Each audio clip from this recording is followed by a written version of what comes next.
ડેડિયાપાડાના આમ આદમી પાર્ટીના ધારાસભ્ય ચૈતર વસાવા વિરુદ્ધ ભરૂચ જિલ્લામાં વધુ એક પોલીસ ફરિયાદ નોંધાઈ છે. આ પોલીસ ફરિયાદ અંકલેશ્વર જીઆઈડીસી પોલીસ મથકે નોંધવામાં આવી છે. અંકલેશ્વરની ડેટોક્સ ઇન્ડિયા પ્રાઇવેટ લિમિટેડ કંપનીમાં બ્લાસ્ટ થતા 4 કામદારોના મોત નીપજ્યા હતા. આ બાદ ચૈતર વસાવા તેમના સમર્થકો સાથે કંપની પર પહોંચ્યા હતા અને યોગ્ય વળતર સહિતની માંગ કરી હતી. આ મામલે પોલીસ સબ ઇન્સ્પેક્ટર એવી શિયાળિયા દ્વારા ફરિયાદ નોંધવામાં આવી છે, જેમાં જણાવ્યા અનુસાર ચૈતર વસાવાએ પોલીસની ફરજમાં રૂકાવટ ઊભી કરી હતી. આ ઉપરાંત કંપનીના પ્લાન્ટમાં દુર્ઘટના બાદ અન્ય લોકોના જીવને જોખમ હોય તેમ છતાં સમર્થકો સાથે કંપની પરિસરમાં પહોંચ્યા હતા અને કંપની બંધ કરાવી દેવાની પણ ધમકી આપી હોવાની પોલીસ ફરિયાદ નોંધાઈ છે. ત્યારે આ મામલે જીઆઈડીસી પોલીસે ફરિયાદ નોંધી તપાસ શરૂ કરી છે.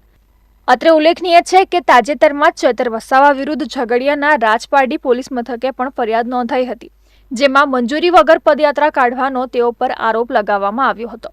આ સમયે તેઓએ ખોટી રીતે ફરિયાદ કરી હોવાના આક્ષેપ સાથે જેલ ભરો આંદોલનની ચીમકી ઉચ્ચારી હતી.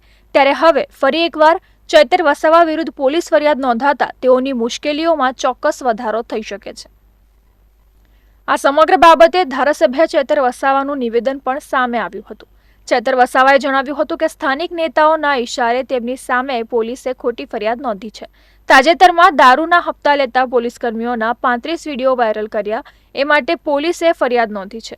તેઓએ વધુમાં જણાવ્યું હતું કે પોલીસની ખોટી ફરિયાદથી તેઓ ડરી જવાના નથી અને આગામી સમયમાં જેલ ભરો આંદોલન કરવામાં આવશે તેવી ચીમકી પણ તેઓએ ઉચ્ચારી હતી.